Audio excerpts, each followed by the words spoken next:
বা হারিস বাবা, কোথায় আছো তুমি? আমি তো বাসায়। এত রাতে ফোন কি হয়েছে হাবিল চাচা?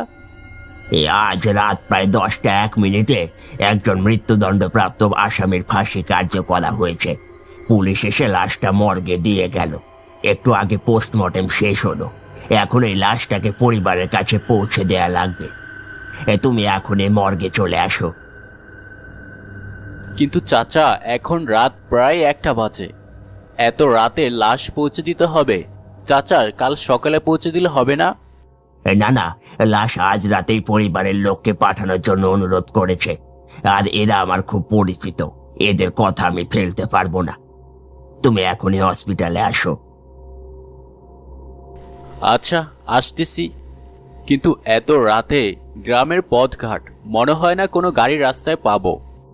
গাড়ি না পেলেও আসতে হবে, প্রয়োজনে হেঁটে চলে আসো। ওকে চাচা, আসতেছি। হরিশ লাশবাহী গাড়ির ড্রাইভার। মর্গ থেকে লাশ পৌঁছে দেয়াই তার একমাত্র কাজ। হাবিল চাচা মর্গের দেখাশোনার দায়িত্বে আছেন। চাচার ফোন পেয়ে হরিশ গ্রামের পথ ধরে। অন্ধকারে পুরনো এক টর্চ নিয়ে রওনা দিল মর্গের উদ্দেশ্যে। শীতের রাত, রাস্তায় হিমশীতল ঠান্ডা, কুয়াশা ঘেরা রাস্তায় নিভু নিভু বাতাস বইছে। হঠাৎ হরিশ একটা রিস্কা দেখতে পেল। নিভু নিভু হ্যারিকেনের আলো চালিয়ে এগিয়ে আসছে হরিশের দিকে। মনে হলো হরিশকে নেওয়ার জন্যই এখানে এসেছে রিস্কাটা। না হলেই কুয়াশা ভরা শীতের রাতে রিস্কা কেন? একটা পাখিও থাকার কথা না এই রাস্তায়। তাড়াতাড়ি উঠে পড়ুন, এখানে আর থাকতে পারছি না আমি, খুব অন্ধকার জায়গা। মানে, এত রাতে এখানে এসেছেন আর কোথায় বা থাকতে পারছেন না আপনি? কোন জায়গাটাই বা খুব অন্ধকার? এত কথার উত্তর আমার কাছে নেই। হাসপাতালে মর্গে যাবেন তো? আমি মর্গে যাব সেটা আপনি আগে থেকেই জানেন, কিন্তু কিভাবে? রিকশায় উঠুন। হরিশ 7-5 না ভেবেই রিস্কায় উঠে গেল।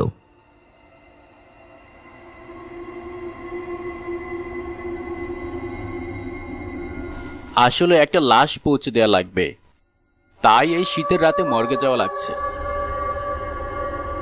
জানি আমি। আপনি জানেন, কিন্তু কিভাবে?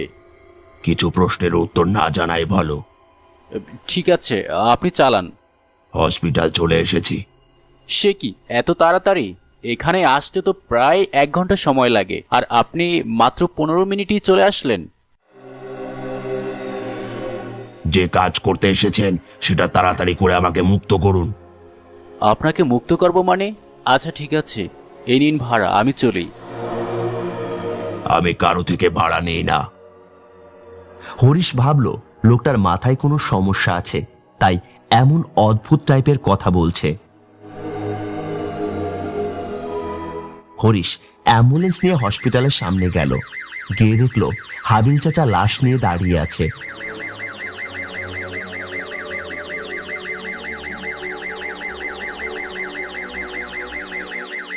লাশটিকে গাড়িতে তুলে নেয় দুজন মিলে। চাচা, এত রাতে ঘুম হারাম করে কাজে যাইতেছি। আপনার আত্মীয়দের বইলা রাখবেন, আমাকে টাকা যেন একটু বাড়িয়ে দেয়। সেটা নিয়ে তুমি চিন্তা করো না, আমি তাদেরকে বলে দেব। তুমি শুধু লাশটা পৌঁছে দাও। আর শোনো হরিশ বাবা, একটু সাবধানে যেও। লাশটা জানি কেমন অদ্ভুত ধরনের। কেমন অদ্ভুত চাচা, জানতে পারি? এই তো, ডাক্তার বাবু বলল লাশটা যখন পোস্টমর্টেম করেছে তখন নাকি ভিতরে ফুসফুস কলিজা কিছুই ছিল না। কোথায় যে এগুলো গেল কে জানে বাবু। ওগুলোতে আমি ভয় পাই না চাচা, আমি চলি। আচ্ছা বাবা যাও, তবে একটু সাবধানে। গাড়িতে উঠে পড়ে হরিশ। এরপর গাড়ি চালাতে শুরু করে।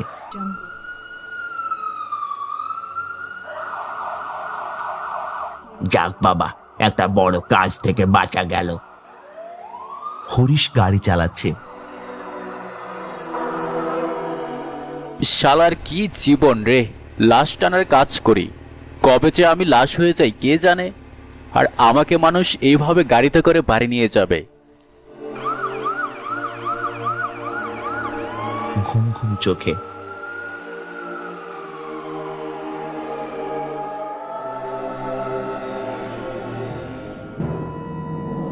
হরিশ। হরিশ কিছুক্ষণের জন্য স্তব্ধ। আশেপাশে কোনো শব্দ নেই, গাড়ি চলছে।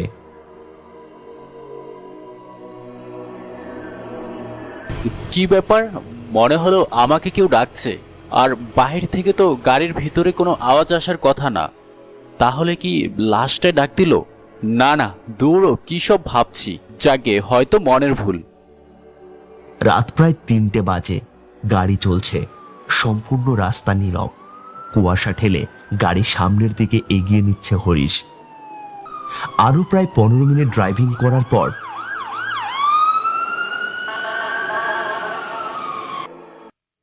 আরে হরিশ, আমাকে খেয়ে ফেললো বাবা। আচ্ছা, আমাকে কে কে ডাকে? আমাকে আমাকে ডাকছে কে? আর এসব কি হচ্ছে আমার সাথে? যাই বাবা, তাড়াতাড়ি লাশটা নামিয়ে দিয়ে আসি। হরিশ আবার ছুটল গাড়ি নিয়ে। গ্রামের রাস্তায় ঢুকতেই হঠাৎ গাড়ির সামনে এক ভদ্র মহিলা।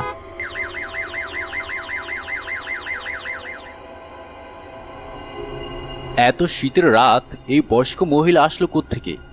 এ কি চাচি, রাত প্রায় 1টা বাজে, এই সময় আপনি এখানে কি করেন? বাবা, খুব বিপদে পড়েছি বাবা। তোমার গাড়িটা করে আমাকে একটু নিয়ে যাবা? কিন্তু এটা তো লাশের গাড়ি চাচি। কোনো সমস্যা নাই বাপু, তুমি আমারে একটু নিয়ে চলো না। তুমি যেদিকেই যাচ্ছ আমি সেদিকেই যাব বাবা। উফ, কি মুশকিল। আচ্ছা আসুন, সামনে আমার সাথে বসুন।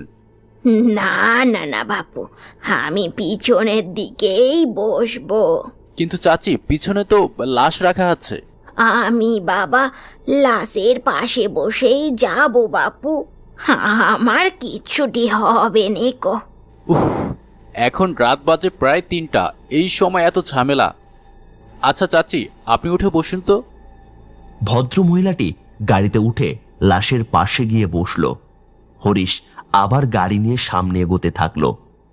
গ্রামের মেঠো পথ ধরে গাড়ি চলছে ধীর গতিতে।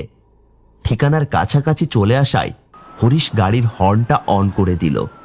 কিন্তু হঠাৎ হরিশের কানে আসলো মানুষের হাড় চিবানো আওয়াজ।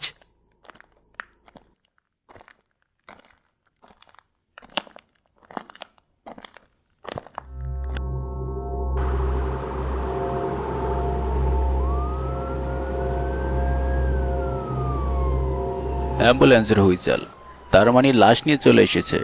হ্যাঁ বাবা, সবাই রেডি হও, লাশ গাড়ি থেকে নামাতে হবে। কিন্তু এটা জানি বুঝতে পারতেছি না, লাশের গাড়িটা আসতে এত দেরি হলো কেন? লাশবাহী গাড়ি, রাস্তায় কতই তো বিপদ থাকতে পারে, তাই না? তা ঠিক, তবে আমার কেমন যেন। কি বাবা? থাক, ওইসব বাদ দে মা। এ কি হাড় চিবানোর শব্দ? লাশের গাড়িতে এমন করে কে খাবার খাচ্ছে? আর গাড়িতে তো কোনো খাবারের চিহ্ন মাত্র নেই। গাড়িতে তো শুধু বৃদ্ধা মহিলাটা আছে নাকি? না না, মহিলাটার একবার খোঁজ নেওয়া দরকার। বৃদ্ধা মহিলাটি ঠিক আছে কিনা সেটা দেখার জন্য গাড়ি থেকে নেমে আসলো। চাচি, চাচি আপনি ঠিক আছেন? ভিতর থেকে কোনো সাড়া শব্দ আসছে না। হরিশ একটু ঘাবড়ে গিয়ে আবার ডাকতে লাগলো। চাচি আপনি কথা বলছেন না কেন? হরিশ বিচলিত হয়ে গাড়ির দরজাটা খুলতে গেল। এই কি, একটু আগেই তো গাড়ির হুইসেল শুনতে পেলাম, এখনো আসছে না যে? পথে আবার কোনো সমস্যা হলো না তো? বাবা, আমরা একটু সামনে আগাবো। গৌতম দা, চলো আমরা একটু সামনে গিয়ে দাঁড়াই। লাশবাহী গাড়ি, কোনো বিপদ হলো কিনা কেই বা জানে। এ কি, বৃদ্ধা মহিলা কোথায় গেল? আর চলন্ত গাড়ি থেকে নামলই বা কি করে?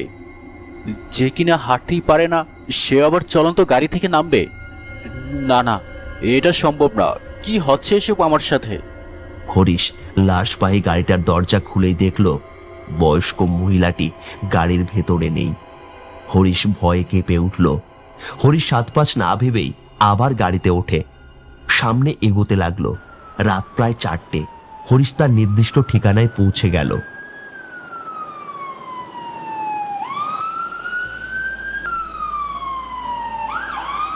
গাড়ি থেকে নেমে দেখলো গেটের সামনে কিছু মানুষ দাঁড়িয়ে আছে। আপনি কি? ওহ, আপনার আত্মীয়র লাশটা নিয়ে এসেছি। দয়া করে গাড়ি থেকে লাশটা নামানোর ব্যবস্থা করুন।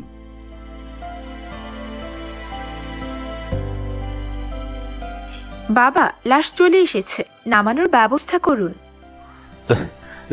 চন্দনদা, চন্দনদা, এদিকে আসতো, লাশটা নামাতে হবে। লাশ নামানোর সময় লাশের মুখের ওপর কাপড়টা একটু সরে যেতেই হরিশের চোখ পড়ল লাশের মুখের দিকে।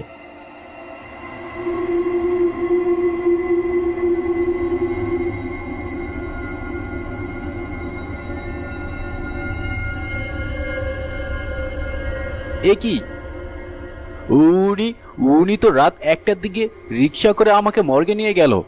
তাহলে উনি লাশ হলো কখন? আর এই ড্রাইভার মাথা ঠিক আছে? কি আজে বাজে বলছো এসব? বিশ্বাস করুন, এই লোক আমাকে রিক্সা করে মর্গে নিয়ে এসেছিল। গৌতম দা, একে ভাড়া দিয়ে তাড়াতাড়ি বিদায় করো। সারা রাত গাড়ি চালিয়েছে তো, মনে হয় মাথা ঠিক নেই। হরিশ বিচলিত হয়ে দাঁড়িয়ে আছে। আমার টাকাটা দিয়ে দেন, আমি চলে যাই। আর আমাকে কিন্তু ভাড়া একটু বাড়িয়ে দিতে হবে। আমাকে হাবিল চাচা বলে দিয়েছে আপনাকে এই বিষয়ে কিছু বলতে হবে না। টাকা পকেটে রেখে হরিশ গাড়ি নিয়ে বের হয়ে যায়।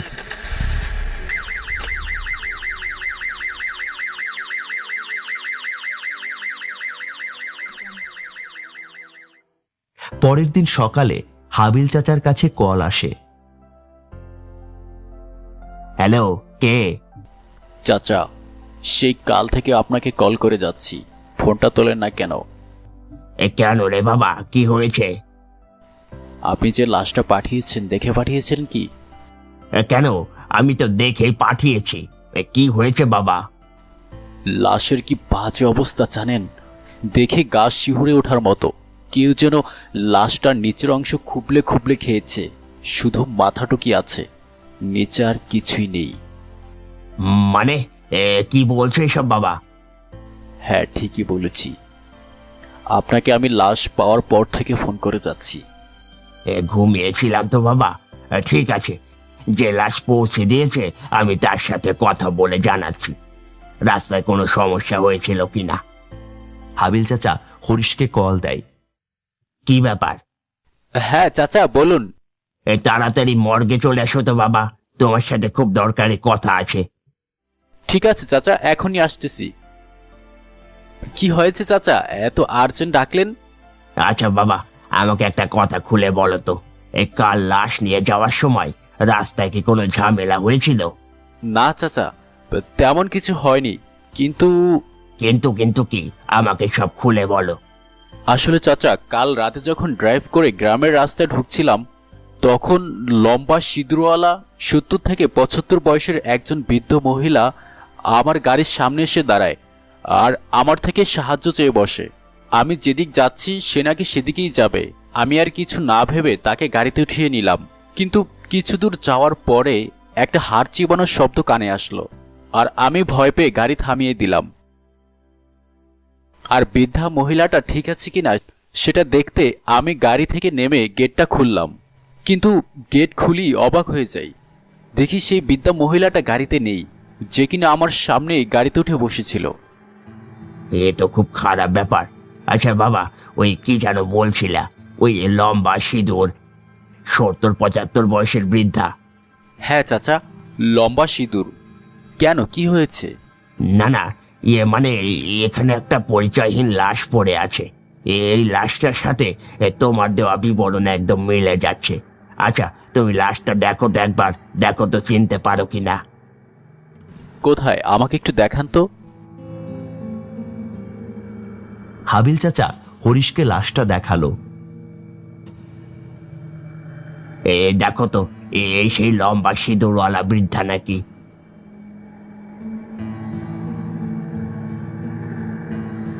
এ কি, এই তো সেই বৃদ্ধা মহিলা যে কিনা চলন্ত গাড়ি থামিয়ে আমার থেকে হেল্প চাচ্ছিল। আর কিছুক্ষণ পর চলন্ত গাড়ি থেকে উধাও হয়ে গিয়েছিল। কে এই বৃদ্ধা? আপনি চিনেন তাকে? জলজ্যান্ত একটা মানুষকে ফাঁসি দিয়ে মারলো, আর মরার পর সেই লাশটা প্রতিশোধ নিল এই বৃদ্ধা মহিলার আত্মাটা। আপনার কথা কিছুই বুঝতে পারছি না হাবিল চাচা।